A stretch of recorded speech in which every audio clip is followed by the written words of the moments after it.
ভারতীয় গোয়েন্দা সংস্থার প্রধান রওয়ের প্রধান পরাগ জৈন সাথে আরো দুইজন নিয়ে মোট তিনজন বাংলাদেশ সফর করে গিয়েছে। আপনি কোথায় আছেন?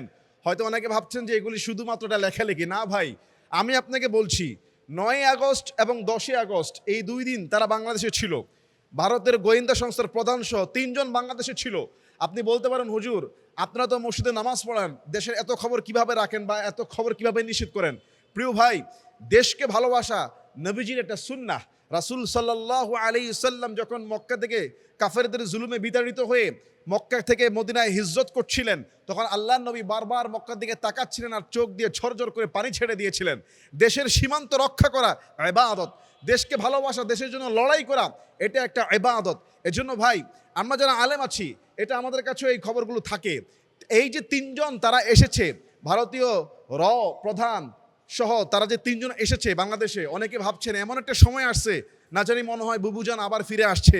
কিছুদিন আগে বুবুজান দিল্লিতে একটা প্রেস কনফারেন্সও করে ফেলেছে, মনে হয় সেটারে কোনো লিয়াজু হচ্ছে, বাংলাদেশে আবারও ফিরছে জুলাই আন্দোলনের আগের অবস্থা। প্রিয় ভাই, আপনারা দেখেছেন আলেম ওলামারা জুলাইতে কত বেশি অবদান রেখেছে। শাপলা চত্বরে শুধুমাত্র শাহবাগের ইসলাম বিরুদ্ধে লেখা ব্লগারদেরকে ঠেকানোর জন্য শাপলা চত্বরের সেই সমাবেশে 13 সালে মনে আছে কিনা কত মাদ্রাসা আলেম ওলামাদের রক্ত রঞ্জিত হয়েছে। এখন অনেকে আবার ভয় পাচ্ছেন, ভয়ের কোনো কারণ নাই।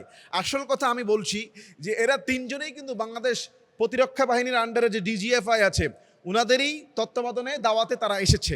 তবে এসে মজার যে ঘটনা ঘটেছে, তারা কিন্তু পৃথক পৃথকভাবে তারেক রহমান এবং স্বরাষ্ট্রমন্ত্রীর সঙ্গে মিটিংও করেছে।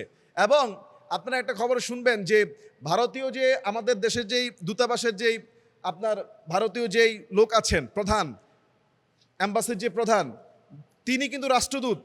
তিনি কিন্তু আপনার তারেক রহমানের সাথে প্রধানমন্ত্রীর সঙ্গে মিটিং করার আধা ঘন্টা পরে নাকি তিনি দিল্লির উদ্দেশ্যে চলে যায়।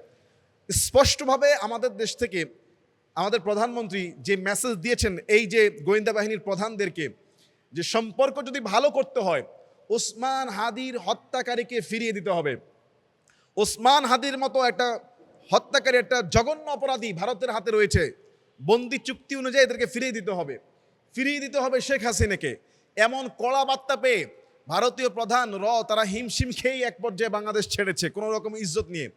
আসলে কি জানেন, আমরা প্রতিবেশী দেশ ভারত, তাদের সাথে আমাদের সম্পর্ক থাকাটাই ভালো, কিন্তু তারা আমাদের প্রতি যে বৈষম্য করে পানির হিস্সা নিয়ে, বর্ডারে নির্বিচারে মানুষকে মেরে এবং আমাদের দেশের খুনিদেরকে আশ্রয় দিয়ে এবং বিভিন্ন সময় তারা কিন্তু একপক্ষীয় নীতি অবলম্বন করেছে। এর আগে আপনারা জানেন কিনা যে বাংলাদেশের যে কোনো রাজনৈতিক ক্ষেত্রে তারা একপক্ষীয় অবলম্বন করেছে, জনগণের চিন্তা তারা যেন কাজ করে নেই। এখন তো তারা ভালো বেকায়দায় পড়েছে বাংলাদেশ যখন চীনের সাথে সুসম্পর্ক করেছে। একজন নাগরিক হিসাবে, একজন আলেম হিসাবে বা আমরা একজন মুসলমান হিসেবে দেশের ভিতরে বাইরে দেশের বিরুদ্ধে কোনো ষড়যন্ত্র হচ্ছে কিনা এটা সজাগ রাখা, খবর রাখা, দেশের জন্য লড়াই করা, এটা একটা ইবাদত।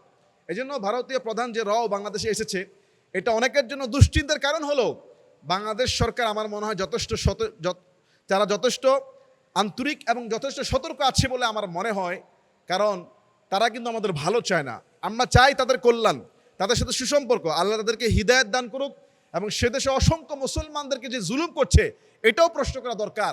তাদের মাটিতে অসংখ্য তাদের নাগরিক যারা মুসলমান হওয়ার কারণে এত কষ্ট পাচ্ছে, সেই বিষয়ে তাদেরকে জবাবদিহির আওতায় আনতে হবে, তারপরেই সুসম্পর্ক গড়বে। নতুবা কিন্তু আমাদের সুসম্পর্ক বা মহাব্বত মন থেকে আসবে না। আল্লাহ আমাদের সবাইকে সঠিক বুঝ দান করুক। আল্লাহুম্মা আমিন।